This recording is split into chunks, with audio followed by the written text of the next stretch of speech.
Hello and welcome to the Pickup WNBA Podcast. I'm your host, Cathryn Naiker. And I'm your other host, Freddie Rivas. What is up, my friends? I'll tell you what's up. Our social media accounts are up incrementally, but that's okay. At the Pickup WNBA Podcast on YouTube and Instagram. That's what really matters for us. Spotify, Apple, rate, review, all that stuff. For the people who've filled out our survey for Acast and the Sonar Network, thank you. We appreciate it. It's a hefty one, so it's asking you a lot of questions. We appreciate that, and it's basically about getting advertisers on our episodes. And as you've been listening, we have been getting some. So shout out to DraftKings. We got another one coming through recent in the pipeline. I think it's either going to be in this episode or next. Yeah, thank you. And if you're like, I want to see blank advertisers, that's sort of what this is for. Name of the game. And yeah, thanks everybody. Thank you, Freddie. So today, special episode.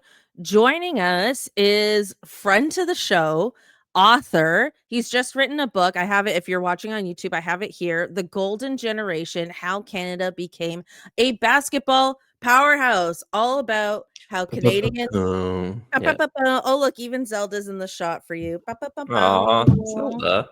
So cute. All about how basketball has grown in our fair city, in our fair country. We're so happy to have you. Welcome, Oren, to the show. So happy to be here. I gotta get my kitty cat Joni in here, and maybe they could have like a little stare off, a little animal in the background type podcast. That could be a podcast idea, honestly. Just animals looking at each other in like various webcams. That's a good idea. But yeah, thanks for having me. The Golden Generation coming out in a couple days. Super excited for everyone to read the book, to finally get it out there after a long time, a lot of work. It's my baby. I don't have a real baby, so this is my version of a baby. Well, and you're young still. You've got time. I've got a couple more years. They say I got a couple more years before I get infertile, but yeah, this has been the labor of love for a long time. So you pitched this book, if I understand correctly, and you've been covering basketball and particularly the Raptors here. I'm not sure how much you'll get into the tempo stuff. We have, we're going to try and ask you some questions related to the W as well. But tell me the process, how you got this book sold and what inspired you to write it. Yeah, so I've been covering the Raptors and the NBA for a few years now, maybe half a decade, bit more, and I was doing that, and I was starting to go to games, starting to interview some players, but I just kept seeing more and more Canadians coming into the league, and I started to be curious about why that was, more or less. After, so many decades of maybe one or two Canadians in the NBA at any given time, all of a sudden we had 20, 25, and I was curious, like, why this spike? Why now? So that kind of led me down this trail to going to Victoria, BC in 2021, which was when Canada lost to the Czech Republic in that qualifying tournament. And there I was able to see the national team up close and personal, kind of learn a little bit about what it meant to the players to play, and see international basketball, which is also just a fascinating, very different style of basketball than the NBA, one that I became very attracted to. And so, yeah, from then it is just like starting to cover more Canadians, guys in college, in high school, NCAA, before they got to the NBA or the WNBA, And I had this idea, like, what if Canada got back to the Olympics? And that was the first time in 24 years. Like, that's a pretty cool narrative. Why did it take so long? And then when they finally beat Spain in a thrilling game in the 2023 World Cup, they punched their ticket to the Olympics, and that's when I knew, like, I had a book on my hand. And from there, you basically just start pitching it to as many publishers as you can. I'm very lucky to have a friend in this industry, Alex Wong, who you guys know, who is very well connected and helped me a lot when it came to like how to pitch a book and who to pitch a book to.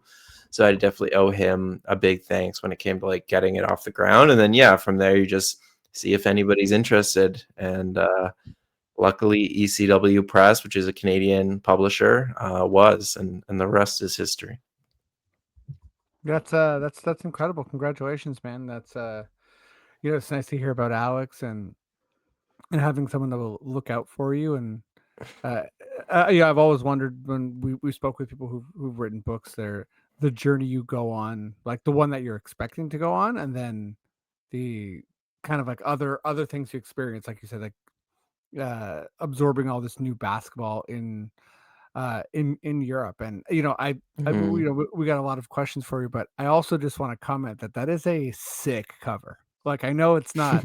I know it's like It's like yeah. legit so nice. Show that for the YouTube audience one more time. Like yeah, I have to shout out my boy Moya who designed it, and he's, if people are interested, Gangbox on Instagram.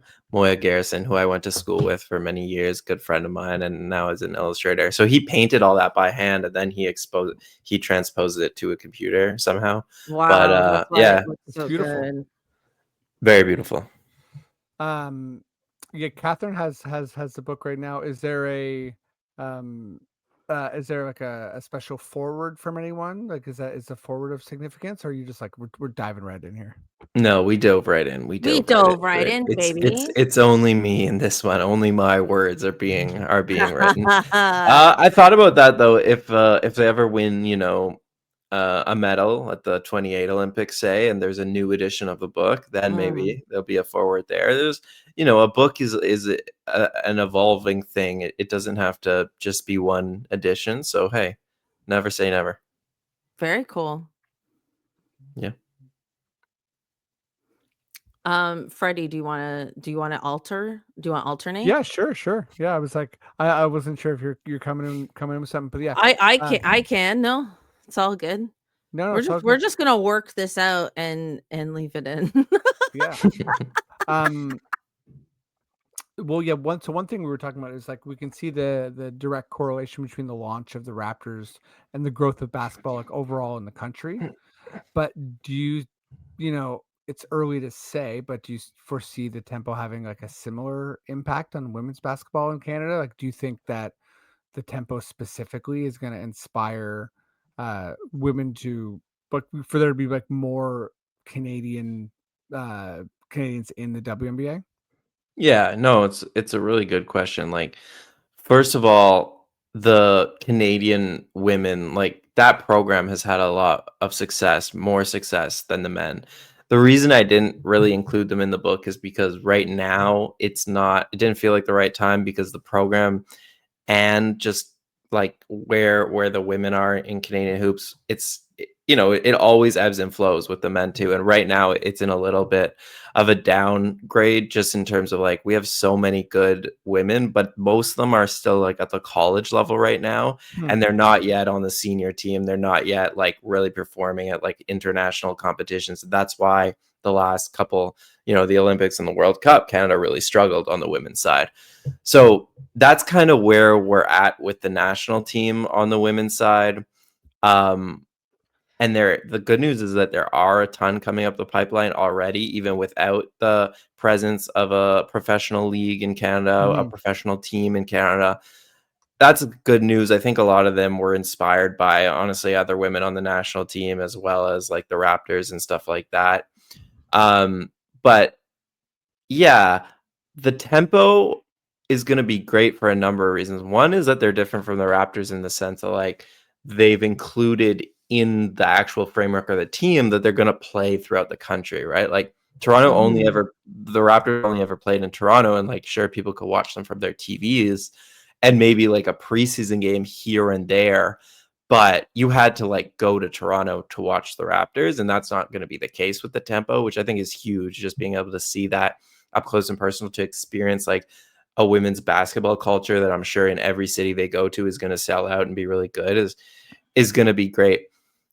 So undoubtedly, just obviously being able to see that, see professionals up close and personal, and identify with them and be able to develop role models in that way, it's definitely going to help Canadian women's basketball. The only thing I would say, like is with the Raptors, it took some time, right? Like Mhm. before the Raptors were really cool, I don't know if this generation connected to them that much in the dog days. It wasn't until like the We the North era. And when you talk to all these guys, it's like Kyle, DeMar, Kawhi, those are the guys that really like inspired them. You're not hearing a lot of like Bargnani. So I No think one's like gonna do that. no. Or So what I'm Primo saying is like Pasta Boy. it might take a couple years for the tempo to reach like a certain level just on the court and also in terms of like the cultural sway before it really has that impact. But maybe the tempo will be able to do that quicker than the Raptors did because people have just been waiting for so long. So I think like the fan backing is just going to be there right away. Yeah. Sorry, you have something, Cathryn? Yeah, I was just gonna say, like, you made a lot of great points. I mean, first of all, like being able to see the games in person, especially when you're young, like that always becomes like a core memory. Like whenever you get to see like a big sporting event or a concert or something, you always kind of remember going to those things as opposed to just watching. So I think that's very key. And then the other thing I wanted to kind of bring up, like when you talk about like the history of the Raptors and how they grew here, like I was a fan from the very beginning because I'm old, and then Vince Carter happened. And then Mhm. Vince Carter Right. was like my Backstreet Boy. Like I loved Vince Carter. And then when he left and the dog days happened, it's like I stuck around a bit because I just at that point I became a fan of basketball. So I wasn't as passionate or as hard, but I kind of lingered around, and then the We the North era, and then you could see a whole nother generation kind of coming in, enjoying the sport. But I guess like my sort of thought for you, and then Freddie, obviously you can jump in, is do you feel like with these expansion teams that there is a bit of a window in which to grow? Right? Because I feel like without people credit Vince Carter for the franchise even continuing to exist in Toronto, Mhm. right? And in the W, we've seen a lot of franchises, even ones that won championships, that no longer cease to exist. So in terms of like basketball growing in this country, in terms of like the tempo, not just existing, but like stay like hanging on past the initial hype, I've always felt like there's a bit of a 5-year window, but maybe that's controversial, maybe that's crazy, I don't know. I don't think so because I think this team could be pretty bad for a long time and people would still get behind them just because basketball has grown so much in Canada. Like Mm, when the Raptors and the Grizzlies came, the question was really like, is there going to be enough fans? Is there going to be enough Mhm. backing? I think now there's like investment into the sport, both from the government and from corporate actors, that there just has never been in the past. And so that is the real game changer. And that is what enables, a country, a team to have a bit of a buffer period that is maybe a bit more than 5 years. Cause yeah, the culture has just grown so much that I don't think it's so contingent on success anymore. I think people like now we really consider ourselves a basketball country, and that will I think drive a team more than anything, I guess. yeah, I completely agree. I agree for Zelda took down me mic. Okay, Freddie, go ahead. This is great. I was just gonna add, in a similar vein, just sort of like theorizing about like what, uh, yeah, what the impact is going to be and like how who's going to get inspired and how, and yeah, it's really interesting to think about how you were saying that the women's Olympic team has been so strong for a long time that that's not really there's like similar dynamics going on from the men, and I feel like in that world, the Raptors come in and it's already the Jays, it's already the Leafs, and they have these like major competing forces, and no disrespect to the PWHL, but the tempo is immediately going to be on a level that is Yeah. just so much bigger than they are. Mhm. And even if there's kind of equal coverage in Canada, it's going to be American athletes that have a lot more clout and kind of like like sports cachet, and I'm wondering how much that's gonna carry for like a sense of excitement for like young girls who see this as like, oh wow, like they're getting, especially and hopefully with the new CBA, the contracts might look they might look more respectable, and that also will be like, wow, I could, this could be my job, and it could be a good job, and I could be, on a level that I could, like I see myself represented. That's the thing too, is like as much as like we do it for the love of the game, like money is a big driving force here, and like for women especially, like the reality was that a lot of women aspired to play for the national team growing up. But after that, there really wasn't, like, until the last 2 decades, there wasn't real options to make a career out of basketball.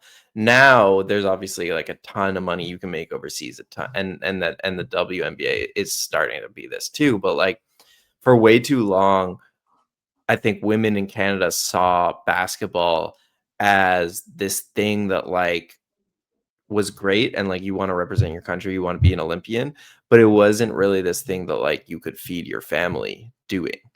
And so now with the WNBA, everything that's going on with the CBA, and with the tempo coming kind of at the perfect time when it comes to kind of the resources behind the WNBA, at least, definitely players will be able to look at that and say like, I'm going to push myself that much harder because this is not just like a career. This is like a really good living I could make.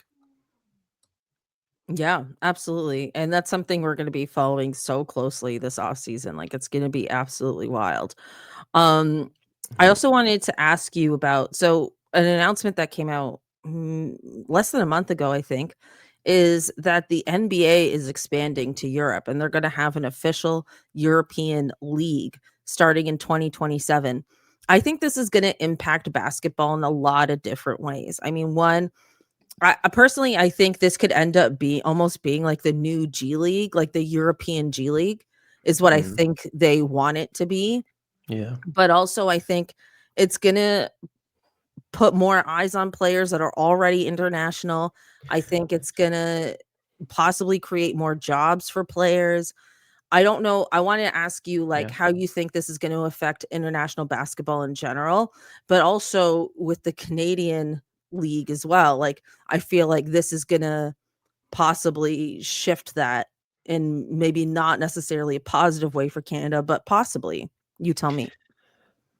First, on the Canadian Elite Basketball League, I wouldn't worry too much because it's a summer league. They've kind of structured it purposely to not conflict too much with these overseas leagues because I guess they felt part of it they didn't want to compete. Part of it also very Canadian thing here, very inside baseball, but like they couldn't get venues in the winter because hockey. Oh my So it gosh. would cost them Yeah, too much yeah, money to compete with these arenas. So yep. that's really why they went to a summer league in the first place, was because it was dirt cheap to rent out hockey arenas in the summer. So that's why Also, the if CEBL. you're flying to Newfoundland, like, it's going to be tough to do that in the middle of the winter. Like, Yeah, that's true. The All the like games that would get canceled. Oh my yeah, gosh, these that's people would be true. so upset too if like you were like a Spanish player coming and you had to like play a game. You were like, yeah, what is this? the Mill Rats lose another game to a Storm. Yeah. So the CBL is going to be fine. I do have some stuff about the book in the CBL. I'm very high on it. I feel very strongly that like that is also the next step. Going back a bit to women's basketball, is like the tempo is great. Next step is a professional league here. Hoop Queens has kind of started that. It is a very small level of that though. And I'd love to see like a CBL spinoff of women one day, but obviously because where the resources have historically gone, we are like 5-10 years away from that, I think. But the CBL has definitely talked about it, has definitely heard people have interest in that, so we'll see if that happens ever. But to get to the NBA Europe thing, yeah, it's very exciting. I went to my first European basketball game a couple months ago in Italy, and it was a scene. It was very, very fun. I had always wanted to do it because I've seen some like videos and stuff. I mean, a lot of those videos are in like Istanbul and like Yeah. Serbia, where you just see insane Flair. stuff. And it wasn't Mhm. quite that, but it was that on a lower level. Constant, the band is playing the entire game. People are on their feet. My favorite part about it is like there's like an away team section, which is barricaded by glass because like the away team supporters who have tattoos, by the way, of like their team, they are not, they don't want a ruckus, but they're constantly hitting the glass. People on the other side are like, like fighting through glass. Wow. It was a hilarious thing. Langston Galloway, by the way, was playing. Random NBA shout out. Wow, Langston Galloway. Yeah, Was he Were there dominating or what? he was very good. Yeah, he was Yeah. one of the better players. So were it was there just any women in the crowd? Like any women at all? Or was it like great all question. men? Not actually that game. There were some women. I tried to go to a football There's a match. glass section for women. I tried to go to a soccer match You might need though it. with my girlfriend in Chile recently. That was an immediate fight. That was immediately like, why would you bring me here? This is not a safe place for women. And I was like, you know what? You're right. I should have done a bit of research before bringing you here because it was just men. Yeah. But back to the topic. I just say that to show like the passion and the fandom in Europe is like a whole different level at times, and it's really like pure and it's really great. And so I hope the NBA doesn't F that up. Like I hope they don't Mm. screw that up and bring the suits in there and like Americanize the culture. But more or less, I'm mostly just excited for it because a lot of the places they're going into, like London and Barcelona, places like that, haven't had these EuroLeague teams, and so they're really getting, I think, what a lot of fans there have been waiting for a really long time, which is high level basketball. Plus, they're obviously big tourist stops, so yeah, it's gonna help. It's gonna bring more money into it, more jobs, everything. So I'm excited. That the G League aspect I haven't really thought about before, but it's a good point. It probably will act as a feeder league. You heard it here first. I don't know. No, you're right. Yeah, we also want to ask you. There's been a lot of like growth over the international ranks over the last decade, and you touched a little bit earlier about kind of like the ebbs and flows of the men and the women for Canada. But how do you feel about these Olympics coming up? Like the next Olympic sort of like medal territory. Like, do you feel like the men Yeah. is it kind of like medal or bust? And for the women, like how should fans kind of like set their expectation? Yeah, so the men's team, like we do take it for granted, but this team is on an incredible rise. I think they were ranked 21st in the world in 2019. They're ranked 5th right now. I think there's only 3 teams at the 28 Olympics that have a similar level of talent and that really should be able to put up a fight with Canada, and that's Team USA, which is complicated. France, who Mhm. has Victor Wembanyama, atop like a ton of other NBA talent, young guys too. Last 2 number 1 picks were both French people as Yeah. well, Rivas and Sar. And then Serbia, Jokic is still going to be around his prime. They have a ton of EuroLeague guys, a few other NBA guys, Bogdanovic, Jovic.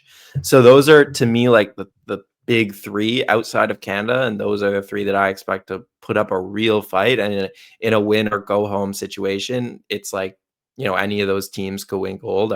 I think that's the case, and I certainly will put Canada right in there. I think if everything stays good, and this is really what my book ends on, like if egos don't get in the way, if people aren't upset about what happened at the Olympics or their playing time or any of that, and they just are willing to sacrifice, come together, do whatever they need for the team and all that, like Canada has as much talent as anybody at that Olympics. They have as much top end talent. They have a team that makes a ton of sense together. And I'm very excited to see what they can do, because now they have the experience, and so they don't really have the excuse they had in 24. So should be a very, very exciting Olympics, and to be able to do it on the U.S. soil would be even sweeter. Mm-hmm.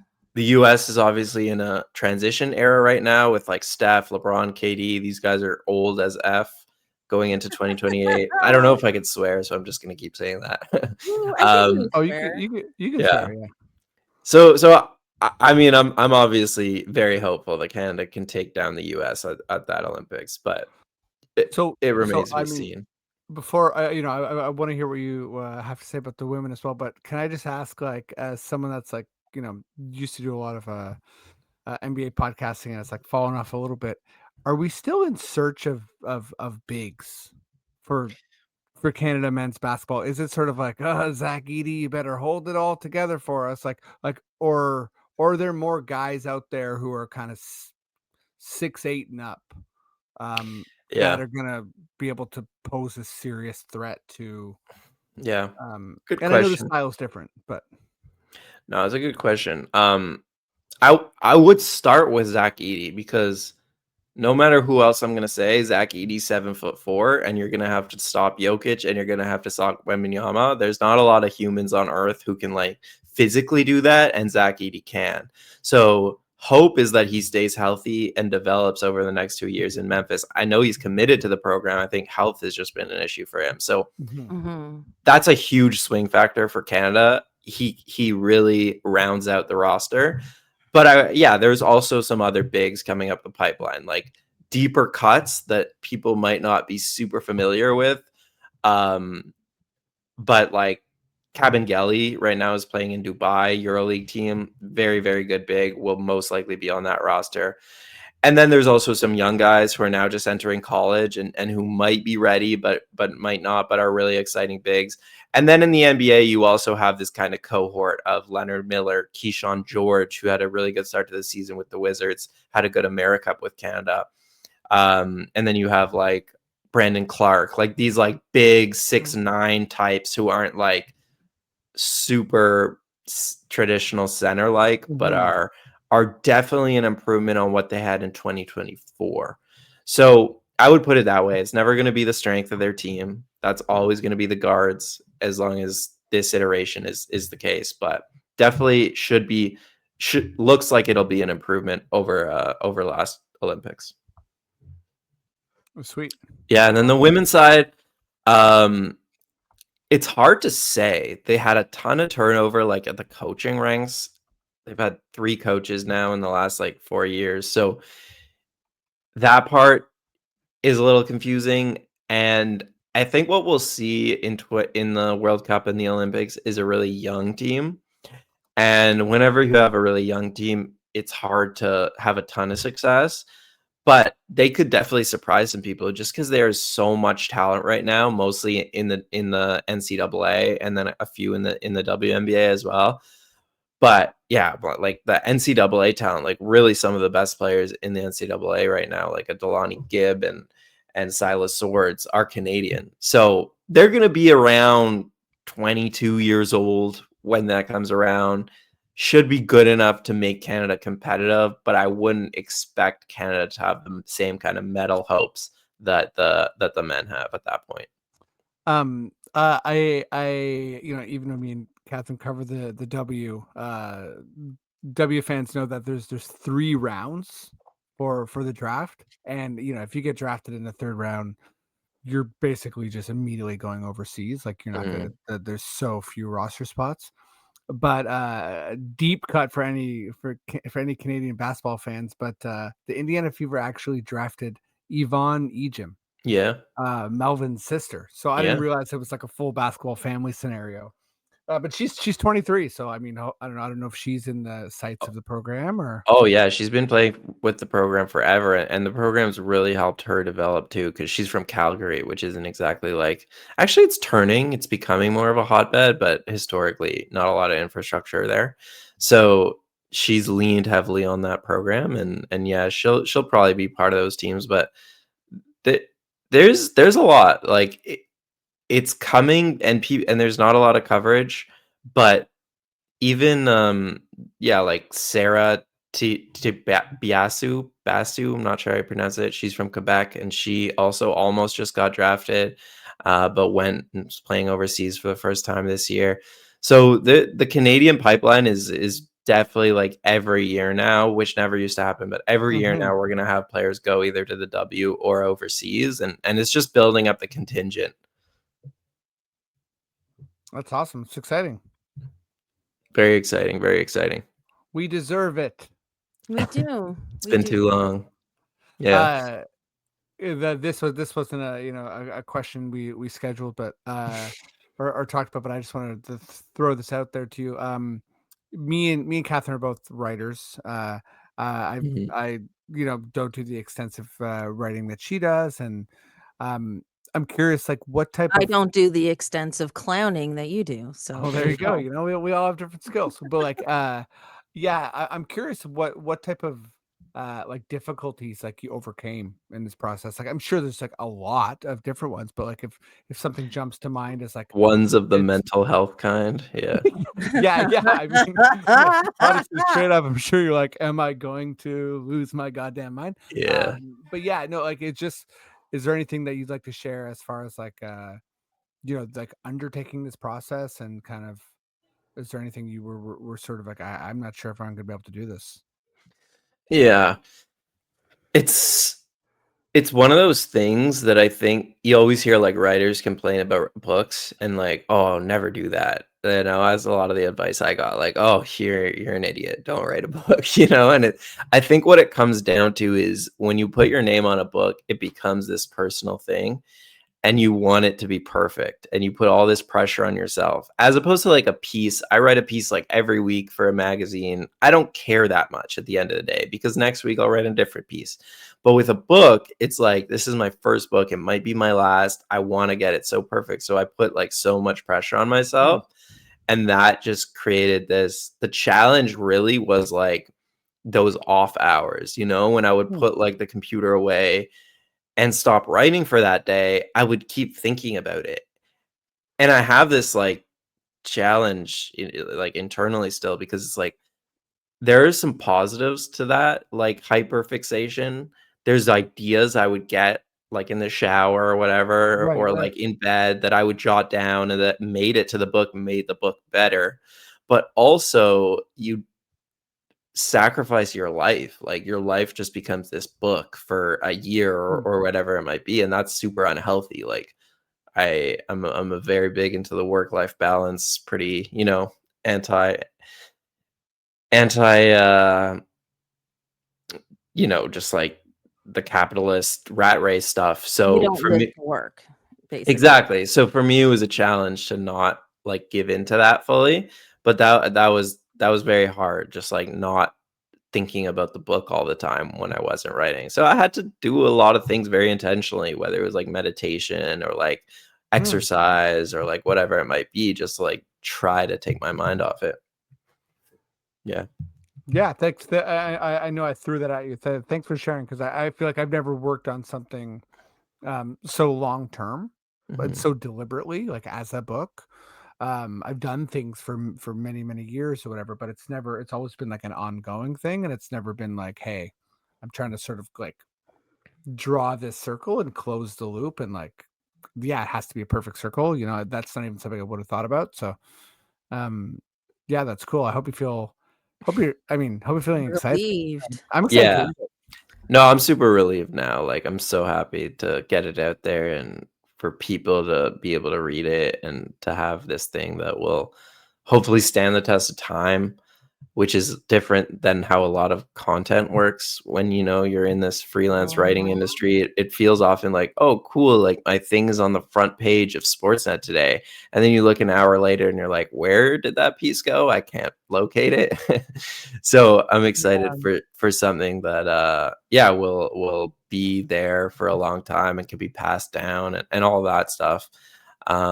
So super excited. Thank you guys for having me on. Golden Generation. Buy yours now. Amazon, Indigo, local bookstore, wherever you get it. You know what I'm saying? Perfect Christmas present for a hoops fan in your life. Yeah. support the book. Like legitimately many people in my life, that would be a very, very good present for them. I might just get that for my Yeah. brothers who I'd love to be like, oh, they're watching this, like busted. But I'm not sure that they will, although Thomas might. So Thomas, just don't tell him. Thomas might. Yeah, you can't give it to Thomas. Thomas gets in there, but Thomas knows. yeah. But Freddie, I think it might be time for your fun question. Yeah, so here's my less like what did you struggle with in the It's in less the quest of your existential, life. yeah. Okay, I love I love all things silly moves in basketball and I feel like I want us to do some thought exercise like what's like a Canadian move or like a Canadian player's like like who might invent a move and what's the kind of Canadian angle of it. So I'm looking for a Canadian player and their associated move. Can it be a celebration? It 'Cause certainly can be a celebration. That's what came to my mind. Good question. So I'll say I could imagine this happening. Like Shea, he wins back-to-back finals MVP, back-to-back championship. People storm the court, he's celebrating with his teammates, and then he gets a couple of seconds of peace by himself. He's sitting on the court and he does the snow angel, he does the little snow angel. That's so good. That's it. That's great. I love that. Or he could just hit a 3 and do it in game. That would be like even more. No, but if he wins and then he does the snow angel in the confetti that falls. Yes. That'd be good so point. cool. Good point. I should have. No, just yes ending. Yeah. I'm learning, Freddie, slowly. Slowly and steadily. Okay, well, I'm gonna jump on the celebration thing as well. I'm gonna do a Bridget Carlton. So she's popping threes all the time. So Bridget Carlton hits a big 3. And let's call it the bag milk. Okay. Oh God, here we go. She just does that like snip of the milk. That's carton, good. That's good. Just like on her way back to defense is like pouring the milk out. No, it might look like she's pouring gas and lighting a fire. Yeah, but it kind of looks like she's farting. I'm not. She did that in a WNBA game. Like 0.01% of people would be like so happy, and everyone else would be so confused. First of all, it would have to be, they would have to follow up in an interview being like, what straight was up, what that? was that? Yeah. What was that? And then she's gonna have to explain bagged milk, right? As well. Like, what's bagged milk? And then it's like, then that's where the product comes in, and she's like. That's a good one though, because I never remember that that's a Canadian thing. Yeah, wow, that's really good. Yeah, my partner's American, so she actually bought bagged milk for the first time the other day for our son, and she's like, I'm all the way Canadian now. And I'm like, I haven't had that since childhood. I don't buy that for myself. Oh, really? I don't think it's like you're not supposed to drink that much milk. Yeah, I'm sure that's. I did growing up. I'd play basketball and I'd run into the house and like chugged milk, which is pretty wild. They told you to do that growing up. They that told was me like a for my thing that bones. changed. Yeah. Yeah, as a kid, days. it was like your bones will break if you're not constantly drinking this. For me, both of you you surpassed me in every way with this question. It didn't occur to me to do a celebration, so all I could think of is like, what if we allowed double dribbles and we just called them double doubles? I'm sorry. I told you. I told you mine sucked. Told you mine sucked. Listen, I threw this on everyone. Is there some sort of how there's that play where there's like the elevator doors? Is there like a Canadian version where it's like the loggers waltz or whatever, where like to put a couple players are like loggers waltz? What about like how people do like the too small sometimes, or they'll do like the too small? What if we do like a Timbit? Timbit. You're a Timbit. Timbit's good. Yeah, like I'm a donut. You're a fucking Timbit. Both of you are just saving me right now. You're fucking. You ain't even a full donut. Yeah, bitch. You're a. That's so good. I like that a lot. I really like explaining to it. Because Okay, I wish. Yeah, I'm sorry, everyone. I didn't think about celebrations. My mind didn't go there. But everyone, we should wrap it up here. Listen, Toronto's up 2-0 in this Blue Jays Oh, World Series right now. So this whole city is just electric at the moment. Thank you everyone so much for listening and tuning in. Get Oren's book, The Golden Generation: How Canada Became a Basketball Powerhouse. When does it come out, Oren? Exact date? officially November 4th, but if you order it now, it'll come to you, and a bunch of bookstores already have it. So let's call it Okay. now. Yeah. So available for pre-order out November 4th. Thank you again so much for joining us. Thank you everyone for listening, for tuning in. Appreciate you so much.